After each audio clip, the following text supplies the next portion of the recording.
Very pleasant. Good morning, everybody. Another beautiful day here in South Florida, where we originate the program from, and we may have a heavy concentration on some local stuff that's going on here today. Most of which is the stuff that is not going on. Just, of course, that is a very upset Mike Lubie Lubitz. I mean, this was a phrase, I guess, that was out there for a while. It was sort of a negative, derogatory kind of reference if somebody said that you were not black enough, Luby, to a black guy. Mm. And that's kind of what happened here. Black Monday was not black enough for Mike Luby Oh, Lubitz. for sure. Oh, for sure. Because a dark cloud has been hovering as if it was 4 o'clock back in the summer days when I was at Calder Racecourse doing the racing report on Sunshine Network. And you could set your watch to it. 3:30, here come the dark clouds in from the Everglades. I would sit there on the roof garden where a bunch of friends of mine and I used to go up there and smoke a little weed. You could do that. Very relaxing. Point across to the stadium there that is now Hard Rock Stadium, and look over the track there and watch your money go up in smoke from a nice vantage point. I mean, and the problem was that there was a good chance, probably more than a 30% chance, you would be struck by lightning if you sat up there long enough. And you could set your watch to the lightning storms that were going to come in at 4 o'clock. Now, if you weren't a believer in climate change, Luby, all you had to do is look back at the history of South Florida weather, especially if you were in a location. I wouldn't say that called a race course by University Drive there and Hard Rock Stadium. They're not really Western destinations here, but they're certainly not on the beach. No, it's like central. Yeah, it's like in the middle between east and west. The 441 area, University, is like central, I guess. Did you notice, though, that there seemed to be less of this going on this year, Luby, in terms of the dark clouds coming about 3:30 in the afternoon? Yes. Pouring, blinding rainstorms. You'd be in your car, all of a sudden you get one of these flash rainstorms in the afternoon. You could not see. Your windshield became opaque. You may as well have been Stevie Wonder behind the wheel. Yep. And yet we would continue driving, which is the weird thing. Nobody pulling off to the side of the road. It's just like, well, I can't stop now. I got to get home. Yep. So you would be driving in horrendous conditions, but it seemed like it was a daily occurrence. I would say from June through like August. Yes, June, September, July, August, 4 o'clock every day, pouring rain. 100%. Yep. And there's been a dark cloud, that same dark cloud that doesn't hover anymore. I mean, this past summer it was a little dry, wasn't it, Luby, by comparison? 100%. We getting rains till late July, and like you're saying, it wasn't at that time every day, and now that involves climate change. It's freaking weird. Yes, the rain situation is very weird down here compared to what it used to be. No, get rid of those windmills, man. I mean, I'm going to be on that. Who's his environmental chair? Is there a secretary of the environment? That works for Exxon. It's an Exxon president or something. How effed up is this world right now? It's upside down. But Monday was not black enough for Mike Lubie Lubitz in a sense. No. That Mike McDaniel remains the coach of the Miami Dolphins. And not only does he seem to remain in a very secure situation, but I was just reading about Black Monday, and there were 4 coaches fired. There were already 2 other openings from earlier firings during the course of the season. That guy Callahan got canned by the Tennessee Titans early on. So that vacancy has been there. And the New York Giants fired Brian Daboll a while back. Somehow Joe Shane remains safe. GM is a very well-protected position, Luby. You only have 2 GM vacancies, 6 coaching vacancies, none of which involve, well, the Miami Dolphins don't have a GM. But reading the story about McDaniel today and his status, at least as far as he knows, and it's very vague. Are they not talking to this guy? Could they not just come down? Stephen Ross, where are you, man? Come down and tell the guy, listen, you got the job. Or else fire him. Make a decision. Well, that's the indecision, and I just posed it on Facebook. Confusion is the biggest issue. You talked about this, and you're right. When it comes to relationships, like, it's not hatred, because hatred is the opposite of love, which is still an emotion. It's indifference. Not caring is the worst thing. Well, to me, when you're running a franchise, confusion is the worst thing. Not even being bad, because you can rebound from bad. We've seen bad management. The problem is confusion. And that's why I never liked Mike McDaniel, because he's not consistent in the way he calls games, the way he leads. He's confused.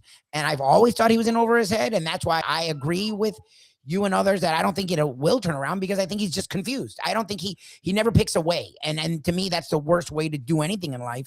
Be decisive at least, even if you're wrong. Like the Dolphins are confused, and that's bad. Like pick and keeping him is horrendous. But at least there's a direction. It's why I can't stand what Florida State's doing, and it's why I'm really sort of apathetic to this upcoming season. But at least they said we're going to keep Norvell. Screw you. $60 million is money we're not paying to get rid of a guy. I don't agree with it, but fine. At least you went away. Like, but at least too. Also, you have with Norvell. He's proven he's not incapable of coaching. He's had success. I mean, he had an undefeated team just a couple of years ago. He did, but my problem that wasn't a Larry Coker undefeated team either. That was a team that he had built that was floundering before he got there. Yes, and it was they had a lot of stuff go against them that year, and they found a way to win, which is very much on the coach. So, but again, I'm just trying to point to things. It's decisiveness, decision, go for it. Like what they're doing now is pure confusion. Like I literally was trying to promote our show today and put in the headline something I really thought was real. Dolphins retain McDaniel. Here we go again. And then I'm reading all morning, and I'm like, okay, so they didn't retain him. Like he's going to be part of the GM search, but the GM will have the room to get rid of him if he wants. It's like, how could the coach be part of the GM search if he wasn't just completely secure in that position? I mean, the guy's not going to bring in somebody that's going to fire him. That's not happening. So you would have to say at that point that you have a guy that you are, as you say, indecisive about being firmly involved in one of the most important decisions that you could possibly make. So you can't have both. And confusion, very good, Lubie. I like your analysis on this thing, confusion. Because and indecisiveness, and unfortunately, it's indifference. I'm not one of these guys that's going to advocate the fans are screaming for this, and therefore you have to respond if you're the owner of the team, that you have to go in the direction. Well, we've seen that happen, and we've seen it not work. Yes. The fans, now look, probably, as much as I hate to say this, and I'm sorry, Don. I'm sorry. I love you. Don Shula was very, very nice to me. For a man of his stature, he was always very cool with me. It wasn't like we were close. And you know, Lubie, I'm not like some jock sniffer that is hovering around so that I can get recognized as being a guy that knows this. It doesn't hurt to have connections in this business. Yeah, it's fine. But you're more natural, organic. You're not a forced guy. Look at a much, I mean, you talk about derisive comments about a guy coming back to a radio station. This Craig Carton.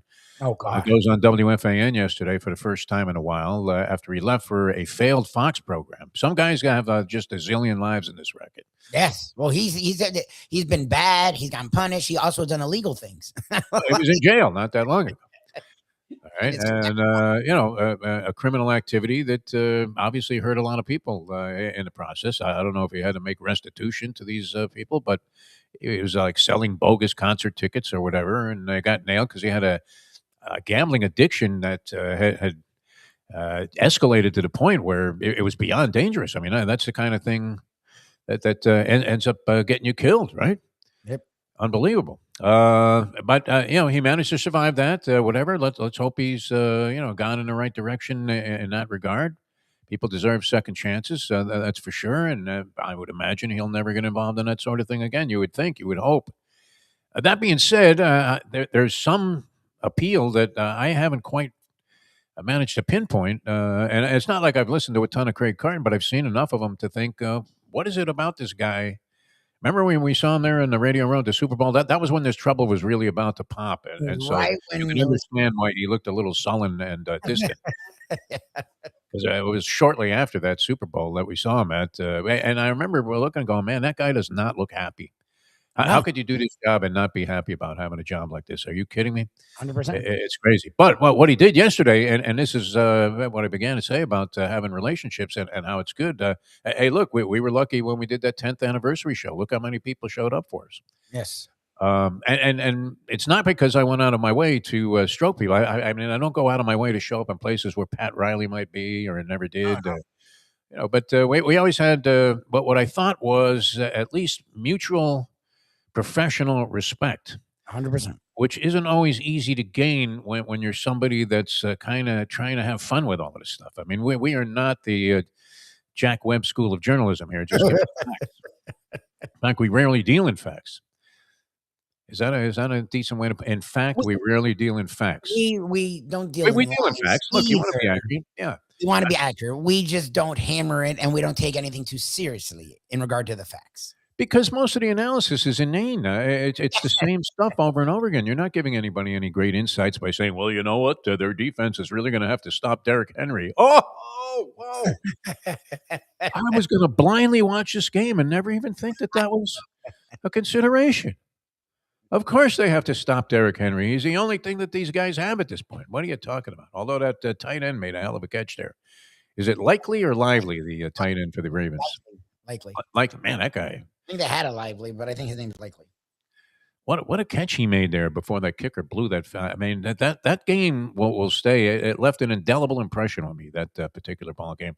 And I have another one that left an indelible impression with me from last night that we'll get to. But this Black Monday was not black enough for Mike Lubie because you have Mike McDaniel. It doesn't seem likely to turn into Don Shula overnight.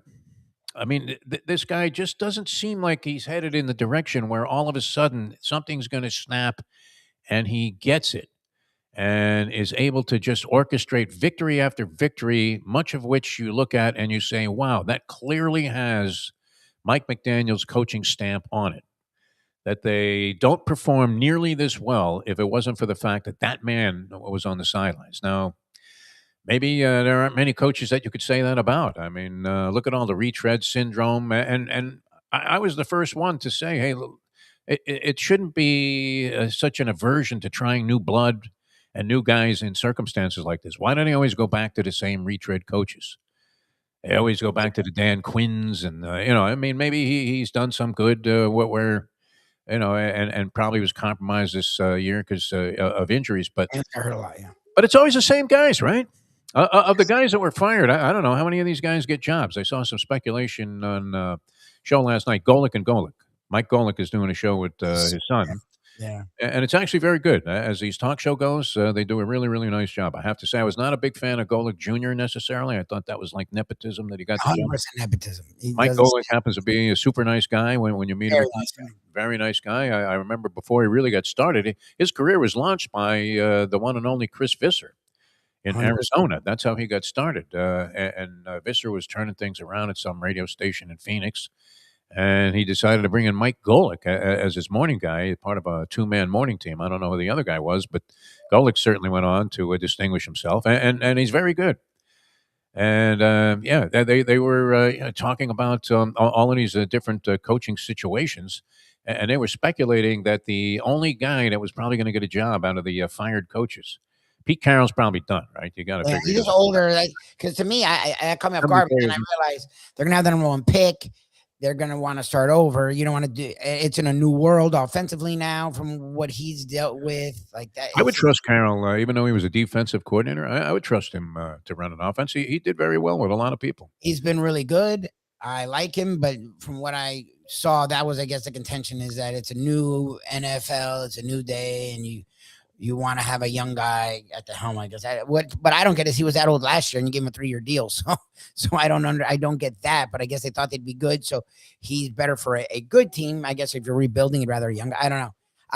That's what makes most sense. I'm a big fan of Carroll, and I could see I would have been happy to have him here over McDaniel, but it seems like he's done. Are he and McDaniel, in terms of ability to get the Dolphins to be a consistently winning franchise, are he and McDaniel at about the same level?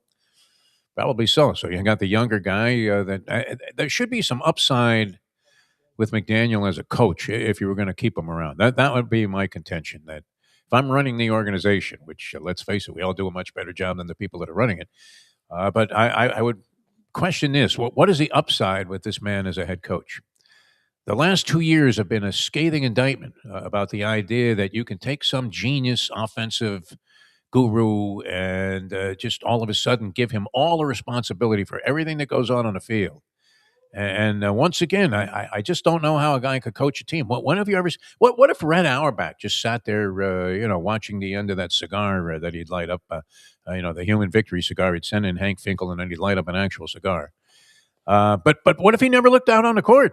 I mean, what if he just sat there with his program? Let's see, who do we got left on the bench here? how can you coach that way without ever watching a game? I don't understand it. That is the most unfathomable thing I can possibly conjure up about a head coach where he's never looking out on the field, never, not one time. So the fact that this guy is so solidly entrenched there, it illustrates the idea that for whatever reason, whoever's advising Stephen Ross and the people that have all this animosity towards Stephen Ross and say, you got to make him sell the team. He would be the kind of owner that, in general, you would like. Not somebody that's going to have a lot of knee-jerk reactions to things. He's not inserting himself into the storyline like a Jerry Jones. He's clearly not meddling with what's going on in the front office or on the field. But at some point, I mean, if he was as indecisive in his real estate business as he is in terms of running this organization, and when he is decisive, he tends to make the wrong decision. Yes. Well, it's literally, if it was like Mickey Arison, right? And right out the gate, he hit on the right guy. Yeah. We'd love him because like Mickey Arison, for the most part, I know now because they have this luxury tax crap where the money is just so stupid that I'm not mad when a guy's worried about the money a little bit. Like it's like three times the dollar or 5 times. Like that's like the stuff that the Warriors pay or we're paying is just dumb. Like, but until then, Mickey Arison never had a problem spending, and you never heard about him around personnel. And because he found the right guy, it was great. And he was decisive in that because I think they fought for. There were other considerations there, and he just said, "Look, Pat Riley's going to be running this ball club." Well, I think he did trade. He was willing to do whatever it took to get him from the Knicks, which the Knicks weren't. Checkett was not willing to give him personnel stuff, and Arison was willing to go on the mat and do whatever the hell it took. So that's why you got Riley, and that's why you got Riley's loyalty for all these years, and that's why they've chained the Heat into a top 3 or 4 franchise in the NBA over the last 20 years, whereas before they were a middling to lower level franchise. But it's because he hit on the right guy at the beginning and he went all in on it, right? Like Ross has gone all in on guys. He did it with Parcells. Like he tried to get his Riley, and Parcells should have been that. Parcells was not that. And Parcells was more like Marino in the sense that he was ready to not be involved in football anymore. And he just took the money and ran. And from that point on, Ross has tried to find the Riley and just done such a bad job at it that him being hands off has actually looked like he doesn't care. And that's he has faith in guys too. And look, that everybody always talks about it. It's the C word in sports in terms of talking about coaches in front office. Continuity. That's the word that's always referenced, and there's a lot to be said for it in some ways. But if the continuity is just a constant mediocre and subpar result, then why would you want to go ahead and quote unquote continue in that fashion? But without trying to think of something else. I mean, if you completely strip this down right now and build it up with another coach, you are going to have another general manager. But and I'm surprised how few times, especially this past round of Black Monday exits and exit visas and pink slips, the GMs tended to survive in situations where you were more likely to be able to point the finger at them. I mean, guys that were dealing with just lousy personnel situations. As you said, in Arizona, what's this guy Gannon supposed to do? He's got nothing. There's not a lot of talent there, man. Yeah. And Murray was supposed to be the guy. He's always hurt, and they gave him a ton of money, and he's clearly not the guy. And Marvin Harrison Jr., who should have been a world beater, is non-existent. But again, that's not Gannon. And so but at least, you know what? His record is the kind of thing that gets you fired, though. That's fine. That's why I'm not even mad at Arizona for doing it. You know what? I think you keep doing it until you find the right guy. My problem is the Dolphins don't. Like, what's funny about Ross is he finds the wrong guy and gives him too much time. Like he believes in continuity too much. Like it's like you give Philbin an extra year, you give Sperano an extra year, you give Gase an extra year, and now Flores was the one guy that earned the extra year, but because he went against your wishes, you didn't give him the extra year. And McDaniel was getting 2 extra years because really should have been fired last year. Last year should have been fired. The fact that he may come back next year, that's 2 extra years to me that you're giving him. And again, the differentiation to me between like a Cristobal and like a McDaniel, and I don't like Cristobal. I do not think he's a good coach. But you know what? His team's improved. To me, and it's why I didn't like Willie Taggart, and I gave Mike Norvell a little bit of leeway. And now it's been 6 years, so now it's time for Norvell to go. but at least he showed growth. Do your teams get better? You said it. McDaniel's actually the opposite. He came in with a ton of talent, and his teams have descended into the oblivion, whereas Cristobal's team started bad, he realized He's I don't know a how to. good program builder, Cristobal. But he also realized I suck with quarterbacks. Screw it. I'm just going to go to the portal every year. Yeah. And now they're contending for the conference and for the championship, to be brutally honest, every year. So you know what? I don't like him as a coach. He hasn't changed his style as a coach, but at least he's changed his style with the program, and they're improving every year. Like, if you're not improving every year, you're actually going backwards. What is the point of you? You don't need continuity there. We've seen what continuity will do with you. I'm laughing because I'm thinking we've already given this more consideration in the first 20 And minutes. the Dolphins, yeah. Then the Dolphins front office. I mean, they just say, "Hey, Mike, hey, good to see you, buddy." Well, it's what Perk said it either here, or he said it with Mayo, or someone else said it with us, that the Dolphins, because of all the drama that Ross dealt with early on with, I think the bully gate was under Ross, and the cocaine offensive line coach was under Ross. And remember, every year the Dolphins, that was the big joke. Every year the Dolphins had off the field stuff. That the last few years, especially under McDaniel, it's been one opinion, one mindset. They've had no off the field issues. They're so bad on the field that sort of is overshadow that. But no off the field issues. He as an owner hasn't had to field any weird questions. That he's okay because at least there's quiet. But it's but it's loud when it comes to the winning. Yeah.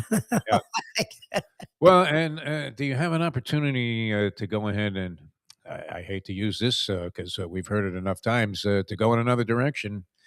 And if you don't take it, which is what's happening here, I don't know what this new GM is going to be able to do, because the Dolphins 4 or 5 years ago were in a position to really make something happen.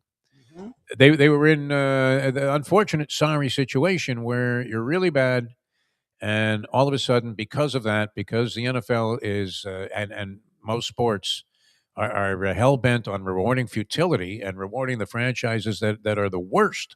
Yeah, you would never see this. Like if McDonald's has a franchise that is just performing so poorly, and they go ahead over many years and pour all kinds of assets into it, and it's still failing. At what point do you say, hey, wait a minute, maybe there's something wrong with the system? Maybe these guys need to catch on to what everybody else is doing. And the only way to give them those incentives is to put and place the incentives for teams that have success, not failure. I understand the whole idea of trying to level the playing field, and that it would be bad for business, let's say, if there were half the games that were played are perceived to be completely non-competitive. Yes. Which a lot of them are, but nonetheless, what we already know, the nature of upsets, and especially this year in the NFL, it was almost an impossible thing to gauge from week to week who was in and who was out. But we know, and Jerry Glanville hit it on the head, NFL stands for not for long. You're going to have teams that streak and look good for 4 or 5 weeks. The Dolphins even had one of these mini streaks. Yes. And then, unfortunately, I mean, in general, they're going to revert back to whatever level of talent that they really have on the roster there. And you might get lucky. People are thinking that the Patriots, do you find this to be true, Lubie? The Patriots, should their record be denigrated because they had what appeared to be a soft schedule by NFL standards? The third softest schedule since 1999. Okay. I mean, their schedule was an utter joke. But that's the thing. If you are supposed to be one of the bad teams, then it's more rewarding of futility. You playing, that's true, but also you're playing other bad teams, so it's not automatic that you're supposed to win. So yes, compared to good teams, they had a very easy schedule, but they were supposed to be a bad team. So they played who was there, they won the games, they were beating the crap out of the teams most of the time, and now we're in the playoffs, and we'll see how real they are. I mean, yes, they had a very soft schedule. Yes, that's why it's hard for me to take them seriously, but now we have the playoffs to see if they are real deal or not. They really need to do this. Take a memo here for Roger Goodell. Okay. Give the top 10 teams a lottery shot, a weighted lottery shot at the top pick. And tell the 10 teams at the bottom, listen, you guys better figure it out, try to get better. Otherwise, they do it in Europe. I think that's a brilliant move, where if a team just doesn't measure up, you're out of the league. How about that? Yes. No, I was going to say the soccer thing together. Yeah, exactly. The soccer's the move. I mean, the relegation thing, it makes you have to try. Every team has to try.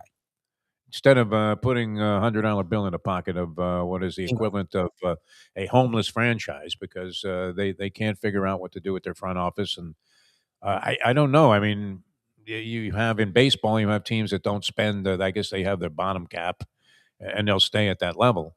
The floor and the ceiling there in Major League Baseball. Ceiling is unlimited, but is there not a barometer that you have to surpass Yes, financially? there's a floor, 100%. Yeah. Remember, with the Marlins and all these Pirates, Otherwise, the Marlins would spend zero. teams weren't trying at all, and they got sick of it. The big money ball clubs were like, you got to at least try. Like, And you're here's just what happens with indifference. Marlins coming off a good season, a promising season by any standard. I mean, they went from just absolute bottom dwellers to being somewhat competitive, finished near 500 for the year. And yet, because of the indifference that's set in and the fact that we know that they're not going to do anything significant at any time, not significant enough to be among the elite. Now in baseball, it's a little bit more difficult because you don't have that ceiling salary cap, and you have a team like the Dodgers that can go and practice. I think they just bought Japan, not even a player. They bought the entire country. Did you read about that? Dodgers owner buys Japan, and now you their farm system, yeah, directly now, openly their farm. used to be Albuquerque they were getting their players from. Now it's Taiwan and Japan or whatever. I don't know. We don't have Taiwanese baseball players, do we? But yeah, I mean they're getting everybody from Hong Kong. What the hell is that? Anyway, it's a big mess. It wasn't a black enough Monday for Mike Lubie. It's not only is Mike McDaniel, Dolphins coach, firmly entrenched in the coaching position, although, as he said, I have the job until somebody tells me I don't. So who's going to tell him, Lubie? If he's searching for the general manager, I don't know. That's what I said to someone. I'm like, okay, if he's helping in the search for GM, Troy Aikman, Mike McDaniel, how will he then be fired? Like, he's not gonna, like you were saying, he's not gonna pick someone that's gonna even think for a second of getting him fired. Like of course not. Why not just make Robert F. Kennedy Jr. or as Annie suggests, Maduro, the general manager of the team, and change the decision making. Anyway, it was more of the usual suspects that you would have figured. Get canned yesterday. Arizona, John Gannon. I would imagine most people didn't even know John Gannon was the coach of Arizona. I had to look it up. Pete Carroll in Las Vegas. That was a little bit of a splash because Pete had been out of the game for a while. He's 74 years old. He looks great, but wasn't able to muster up more than what did the Raiders won like 3 games this year. Kevin Stefanski is the guy that, as I said on the Golick and Golick show, Mike Golick was saying, and it was Bob Golick who was on Saved by the Bell, Andy's question here on the chat line. His brother, Bob Golick. But Stefanski was the one guy that they pegged as being a guy that would possibly be a head coach. They're clamoring for him already in New York, Libby. As Stefanski's a legit. This idea that teams will want McDaniel makes zero sense to me. Like, he didn't prove it as an OC. His play calling is one of his major issues. So to then make him an OC is weird. But to keep him as a head coach is ridiculous. Stefanski's shown it. He was a solid offensive mind and was a good coach with the Browns. They screwed up with the Watson trade, gave up a lot of assets, put a lot of money into it, and he was done. So they've had to find a quarterback. Killer was that, man? Well, and then they gave Myles Garrett a huge deal. So putting all that money into two guys, one who's not even a part of your team, at least Myles Garrett's setting sack record, means there's only so much money you have to go and fill out a roster. So you either have to have a great quarterback or you're going to be bad, because if you're not going to have a great quarterback, you need to have a full roster of talent. You can't have a full roster of talent if you have no money. So they put him in a spot where he wasn't going to win.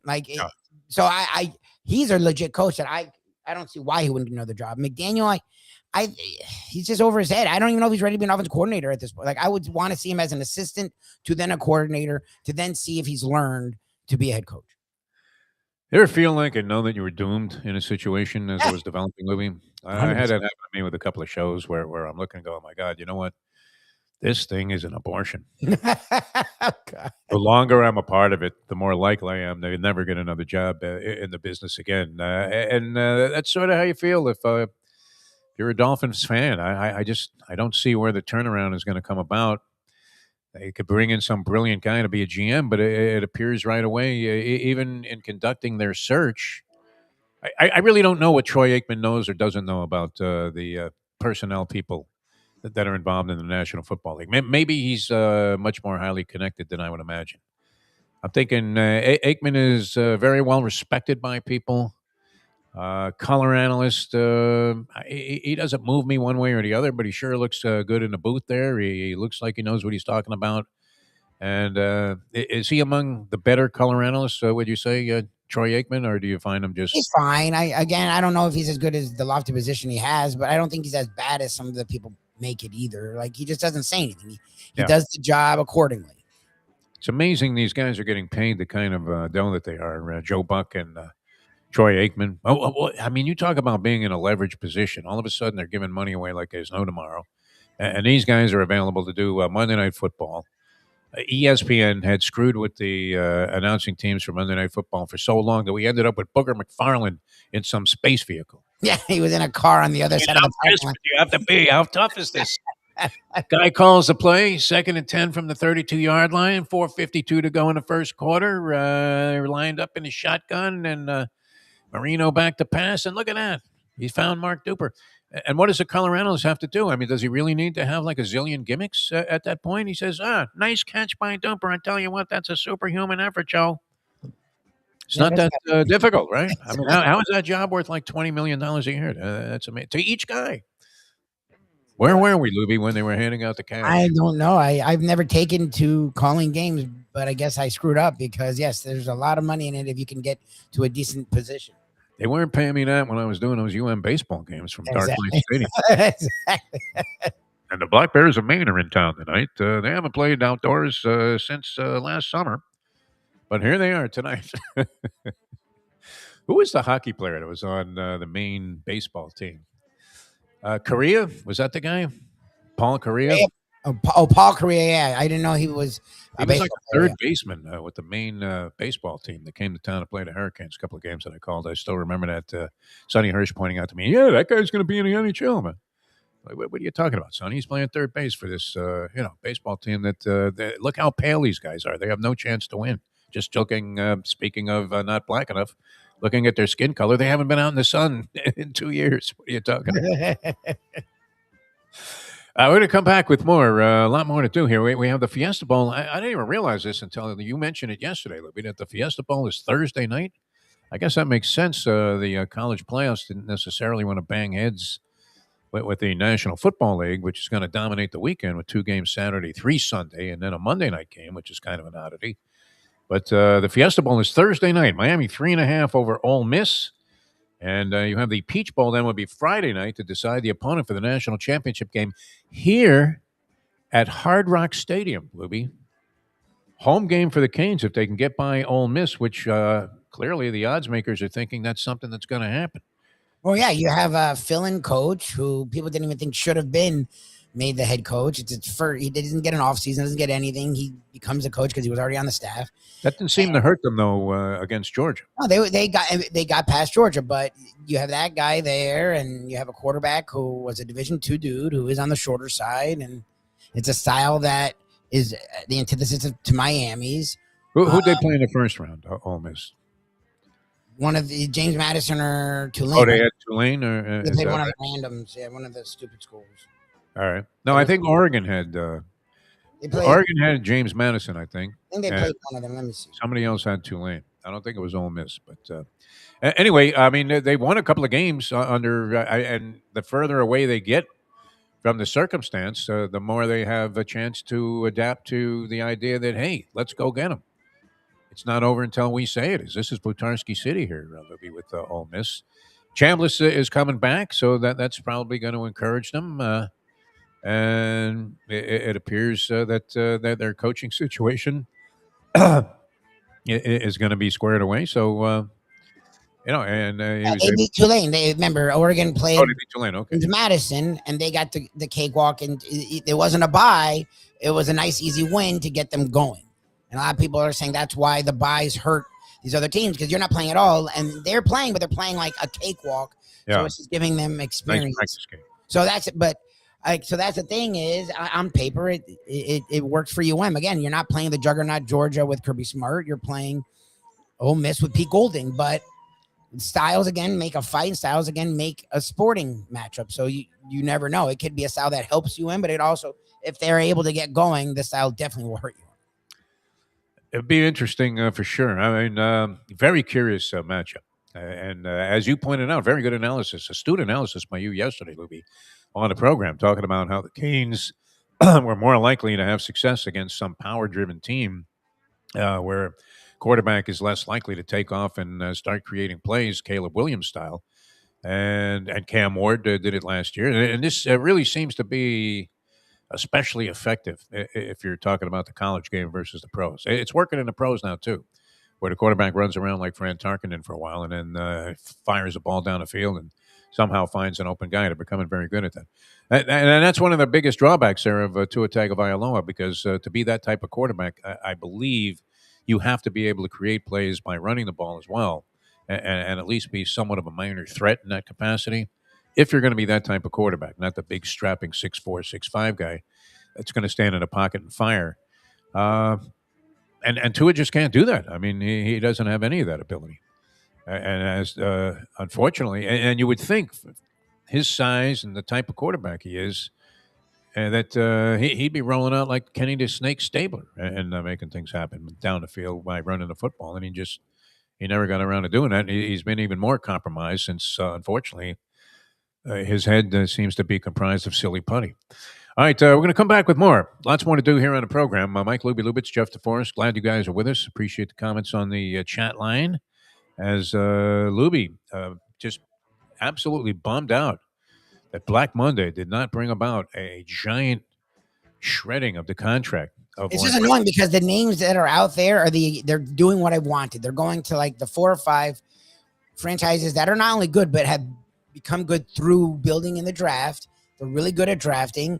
The Rams, the Packers, the Niners, the Eagles.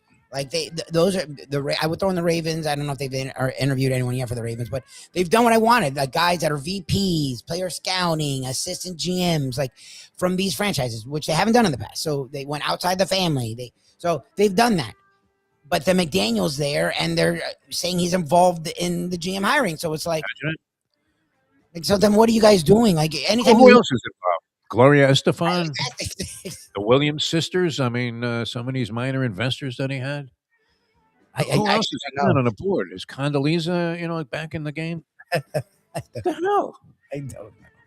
So it hurts. It's like every time they give me something to be like, okay, they're like, no, don't get excited. One time you want some ironhead, old school football guy involved. You want Fangio or some guy like that. Monty Kiffin, if he was still alive, the kind of guy making that decision. Not some bunch of I don't know. Do they even have analytic guys? They must, because they keep telling McDaniel to make really bad decisions. All right, we're going to come back with more in a moment. So I guess I don't know. The problem I have with this whole McDaniel thing and the Black Monday and not getting fired is I don't know that it matters. I really don't. I mean, they can come back and go. It's like, who was it? There's a story about some famous baseball player was looking for more money. It might have even been like Ted Williams or something. I don't know. Whatever. The guy's team finished last, right? And so he goes in looking for a raise to the owner of the ball club. And the guy goes, you know what? We could just as easily have finished last without you as with you. So, even though the guy was great, I don't see what's going to change. It doesn't appear that you're really going to see any progress one way or even the other, for that matter. I don't know that Miami's going to bottom out with this guy, but they're not going anywhere. So I'm with you, Lubie. I'm with you. I didn't expect this guy to get canned, but the idea that he's going to be around next year, like I said, among the most difficult jobs in all of sports is going to be trying to sell season tickets to a Miami Dolphin game. Trying to scalp them even, Louis. I would be shut out from my own thing by the turnpike. Yeah. Got 2, and everybody's, people are spitting at you and they're throwing spritzing you with beer that they have just because they realize that you are in the most foolish position. You should be treated like a clown because you're trying to unload Dolphin tickets on the side of the highway. To see a team that nobody gives a flying one about anymore. All right, back with more in a moment. Now that. 8:40. Hey, folks, Tony Segreto here. Let me ask you a question. What do you look for when you go out to eat? Good food, obviously. Friendly atmosphere, not too loud, but good energy, reasonable prices, and a place where you feel comfortable. All those ingredients, no pun meant there, are hard to find unless you're talking about the Texas Roadhouse. You see, they encompass all of those attributes. Really, really good food, amazing atmosphere, good for a family, good for a date, or just a night out for yourself, and prices that will make you extremely happy. Their ribs unmatched, steaks hand-cut every day. Everything, and I mean everything, is made on site, including their incredible bread. It's the one day, folks, that you can forget about low-carb diets. Trust me when I tell you, Texas Roadhouse, your restaurant, your destination when you say, where should we go and eat tonight? From the Joe Bees. The bees collect the pollen, bring it to Joe, he packages it, and he gets it to you. It's simple, 100% natural, and it's good for you. There's only one place to get Joe Bees, and that's from me. Joe B. If you want to look and feel good, call 877-300-5632. Or not to be? That is the question. Whether 'tis nobler in the mind to suffer the slings and arrows of outrageous fortune, or to take arms against a sea of troubles, and by opposing end them, to die, to sleep, no more, and by asleep to say we end the heartache and 1,000 natural shocks. What could that have been about except Gambling. to hedge or not to hedge? The modern day odd couple, Defo and Lubie, are on now. It is, of course, the Defo Show. All right, welcome to the show. Just to lighten things up, the treacheries of gambling, Lubie, and trusting somebody else's opinion.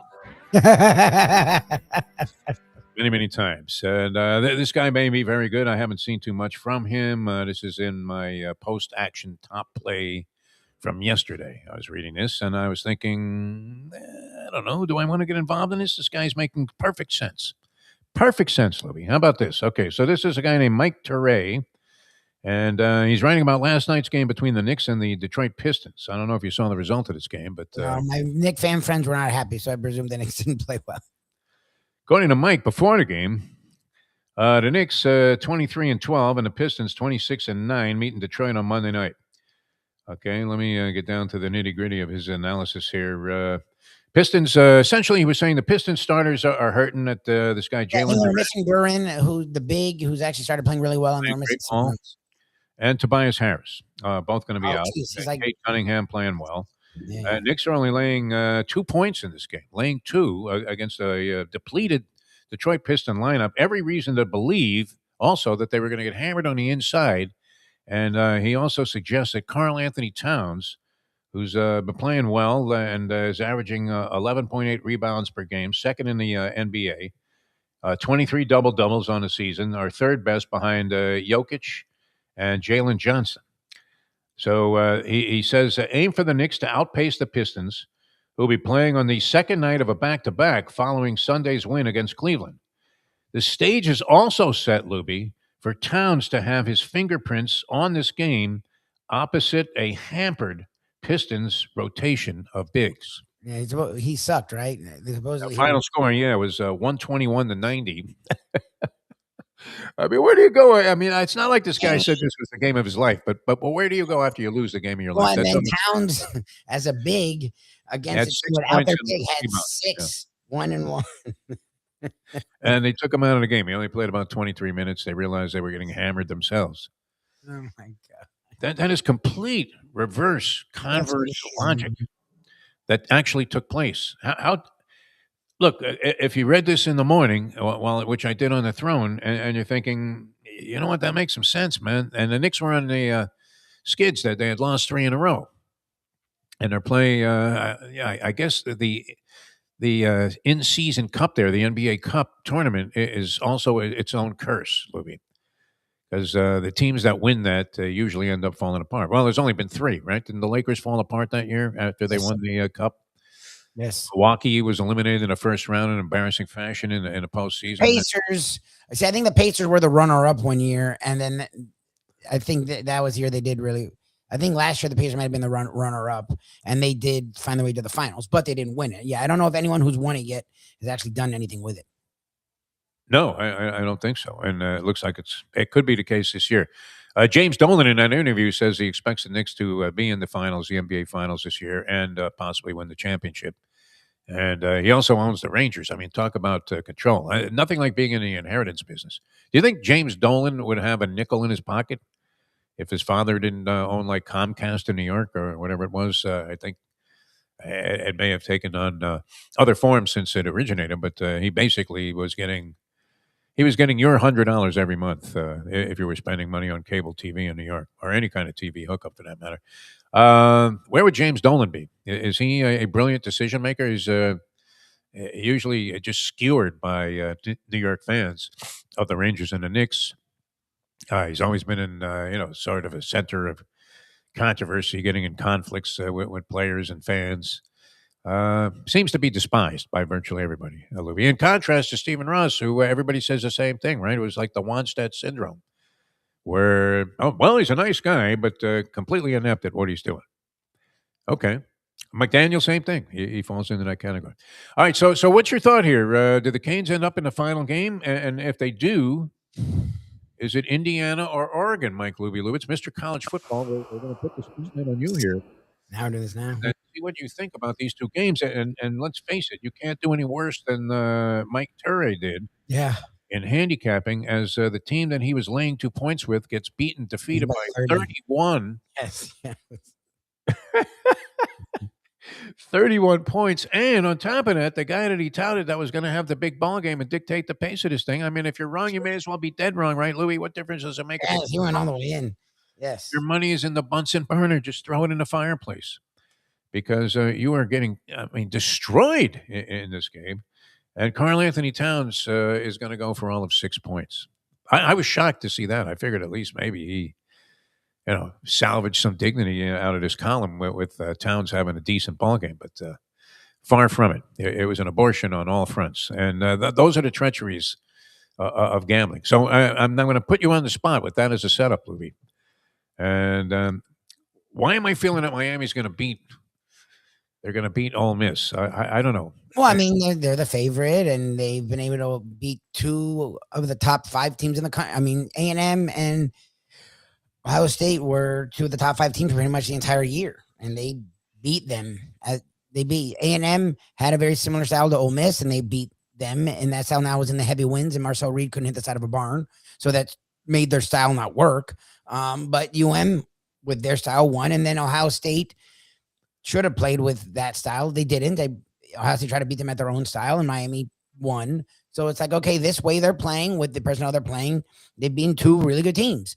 So why should Ole Miss, who is a lesser team than both of those teams, be able to beat them? I don't know what to do with this because I think Miami should get past. You can't rule out Ole Miss winning the game. I think Miami should get past Ole Miss. I really do.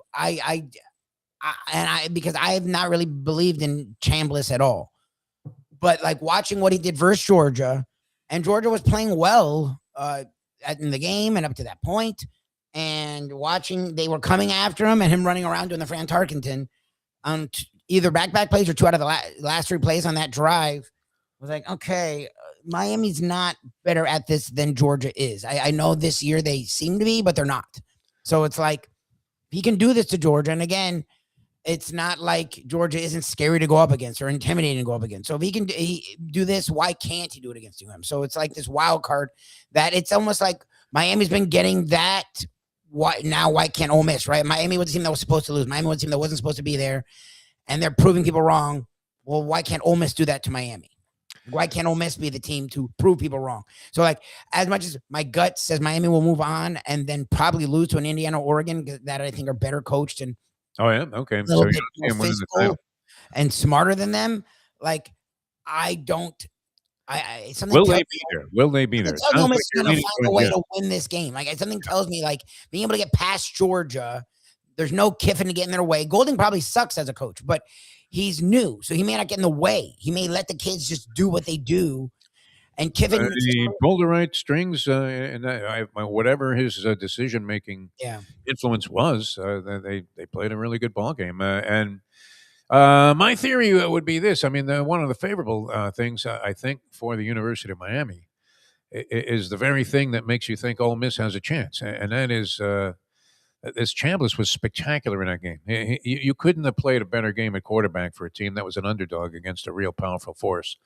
And can you duplicate that, though? Can you have that kind of magical game, 2 games in succession, which you probably will need to overcome the advantages that Miami seems to have over almost everybody in offensive and defensive line play. So, and if you were going to go Greg Cosell, who we referenced on the program yesterday, where you're trying to think, geez, if you were going to get a consultant, why not just bring in Boom Boom Mancini to help them with the decision-making process? Hey, Ray, you got a minute? Sports is so insane. I don't know how people like to take this so overwhelmingly seriously every day because it really is. But I mean, do you see that? How many times does a guy have a miracle game 2 games in a row? That would be. Usually, these things tend to balance out, right? You're getting away with stuff that your eyes are popped wide open, saying, "I can't believe this guy is 25 yards behind the line of scrimmage, on the border of taking a safety from his own 25-yard line." And somehow scrambles out of it and sends the ball down the field, and then not only picks up all of the distance that he was behind the line of scrimmage, but picks up 25 yards in the process, and then follows that up with another like huge play after he had flicked the ball 5 yards forward. And it looked like he might have even done it left-handed. I mean, the guy really had a miraculous game from the standpoint of plays that could have just as easily blown up in smoke. Ended up being extremely favorable. So, does that happen 2 weeks in a row? That would be the question. It's a roundabout way of saying, how lucky can this guy get? Yeah. And if that luck runs out, because they needed every bit of it to beat Georgia. So Yes. Yeah. Yes. somehow Cristobal, in his brilliance, in the meetings that he's having with his staff, says, we need to not, we're not, it's the old thing. You're not going to totally shut the guy down, but you have to find a way to not let him do what he did last week in that victory over Georgia. Yeah. Look, if you can keep him from the scrambling, he's a much less effective quarterback, and Miami could be able to do that. It's the first time I would lean Miami just because of, I think they have more talent. I think they've shown that no matter what goes on in these games, that the Tony fumble happens and then they come back, in the Texas A&M game. Like, they had some issues with Georgia where they had some issues with Ohio State where Ohio State was coming on, and I felt like Ohio State may win the game. Miami stood tall. Like, whether you put it on your closing too, they're closing games in contrast to the Cristobal factor. Yes, whether or not you put it on Ryan Day or not, it doesn't matter. Yeah. So to me, I would lean Miami. If I'm making a pick, I'd pick Miami even with the spread. I'm just not uber confident in it. Like you'll be driving Uber if you're wrong with this game. As much then you have to refund everybody's money that took your advice and laid the 3 in a hook. That's the treachery of being a public handicapper, as is the embarrassment of losing a game by 31 points that you're laying points in, and then having the guy that you touted is going to have the biggest ball game of his career, and he ends up with 6 points and 1 rebound in a season where he's averaging like 25 and almost 12. All right, and Indiana looked great. I don't know. You don't give Oregon any shot. They're getting 4 points in this game. Oh, I do. That's the thing is I because again, it's hard to beat a team twice in the same year, and it was a tough game, hard-fought game that Indiana beat, or did they may have won decisively. I'm trying to remember that. I know the Indiana-Oregon game was a big deal, and then it was. They won by 10 points. I think it was close for a long time. It was a one game that Indiana showed, okay, we can play a top 10 team and win. And that was on the road also, I believe. It was. I think it was at Oregon. So I'm not discounting them. I just feel like I like Dan Lanning. The country likes Dan Lanning. Dan Lanning seems to be the guy that's every team would want as their coach, and he's not even willing to take interviews because he's happy at Oregon. So here's a deep statement. He's very likable. He really is. He's very likable, but he's also a good coach. However, and he's young, so I feel weird saying stuff like this, but it's now been a few years at Oregon. He's been competitive every year. He's recruiting at a level right equal to or just below an Ohio State, Georgia, and Alabama. But in these situations, they lose every time. So at some point, it's like, okay, when either he doesn't do it and we've been wrong, or he finally does it. I'm thinking this is the time he finally does it. This time he finally beats the team that he had trouble with. He did it with Washington, where they should have beat Washington with Bo Nix versus Michael Penix. They lost the first time, but the second time around, it felt like Oregon was really the team. They were the more talented team. They had the bigger name coach, the better everything, and they then lost Washington a second time. it's hard for me to believe that's going to happen again to Indiana. Like I Right. think this time around he'll get his win, and I do think they're very similar talent-wise to Miami. They're very similar in style of play to Miami. However, I like their quarterback a lot more, and I like their coach a lot more. So that's why if we get there where it's Oregon versus Miami, I would lean an Oregon because I think they're similar, but the better leans Oregon than it does Miami. All right, so get your tickets for Indiana Ole Miss. People. Indiana Ole Right Miss. here at Hard Rock Stadium for the championship sometime in February. Very good. Very astute analysis there, Rel. I mean, look, it's been impossible. If the professor is confused, to use your word from earlier in the program, about this year's college football season, then that shows you how difficult it is. Because, I mean, this guy lives and breathes this stuff. I don't know of anybody more knowledgeable about it, of the zillion handicappers we talked to. Always had a good opinion, and this year it was Burial City. Oh yeah, no, it's just hard. The parity. The parity is there in a way. That's why the NFL is so hard, because from the best to the worst is not that far. As we've seen, Ohio State, like as good as they were, like it's not like they just walked over teams. Miami, it was the biggest upset since this playoff format. It was a 10 beating a 2, arguably at a number 1. Like, and they beat them soundly. Like they were winning the entire game. They hammered them. Yes, this was 120-108. So yeah, again, Ohio State could have won, but Miami controlled that game. Like it's a different world. Like it just is. So what you get is very hard to read week in, week out situations. I would agree. I mean, look, the numbers reflect this. It's not like they're tiny spreads, but 3 and a hook and 4 points, reflective of the idea that, hey, what the hell do I know? I don't know. I'm going to root for Miami here and hope that we were dead wrong about Mario Cristobal, that he becomes a national championship coach.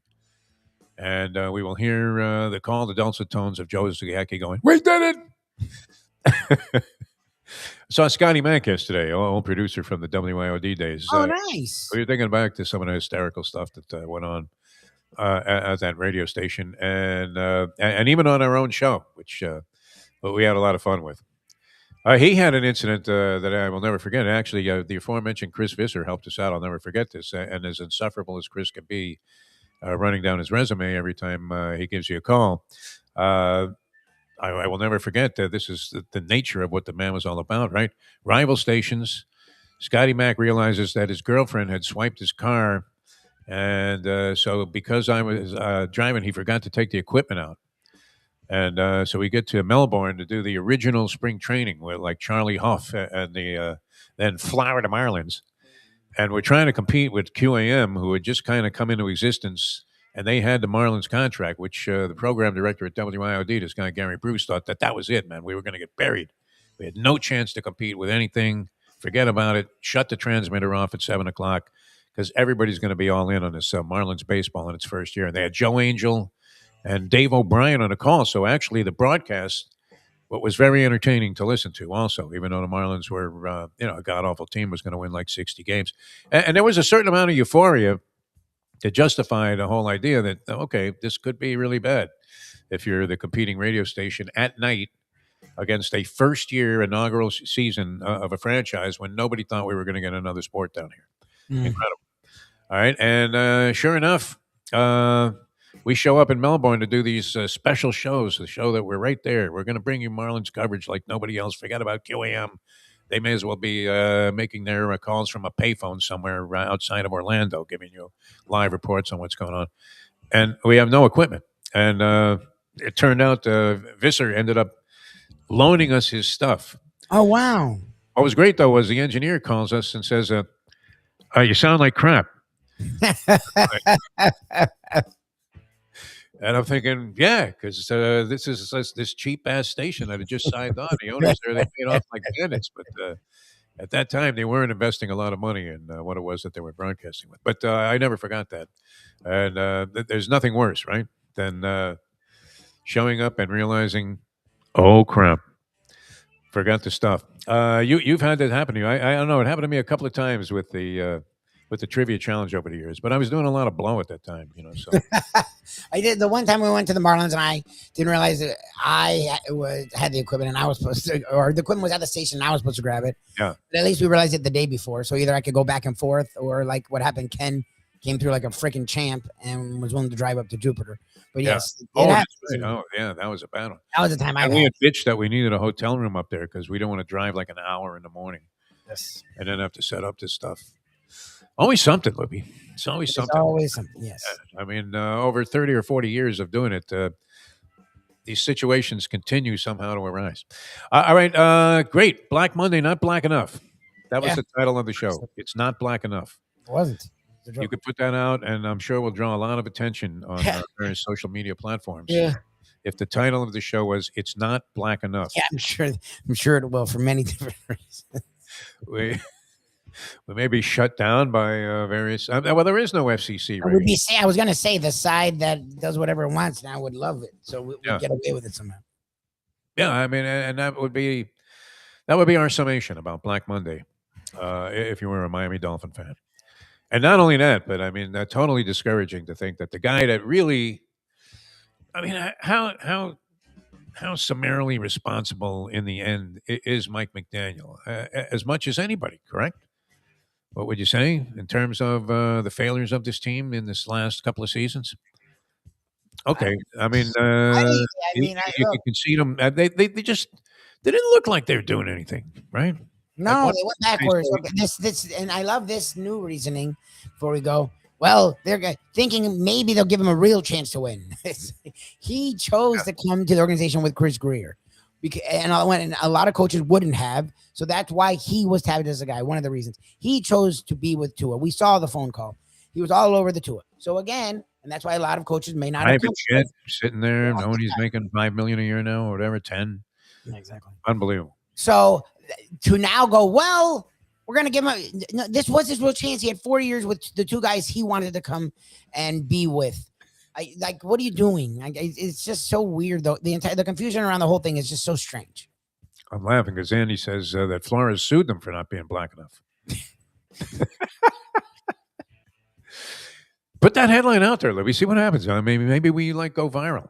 Not black enough. And then take a clip out of the early portion of the program where we define exactly what we meant by that. I don't know if, you would have to give about 40 minutes before we got to the actual point. All right. Great being with you guys. Have a lot of fun out there today. We're just a couple of days away. I'm amazed. I thought this was going to be Saturday, these college football playoff games, but then it struck me that they don't want to go against two NFL games because no matter how much Visine you gargle with after watching 2 football games, have you not had enough, Lubie? Have you not had enough? Do you watch 2 complete football games in one day and then come back for more? I mean, I have. Yeah, I have too. You're right. I've watched 4 in a row. I want to use how sick that is. Single. Is there that little value in life that we would just sit there and watch game? 100%. I used to do it from 12 in the afternoon until 1 in the morning.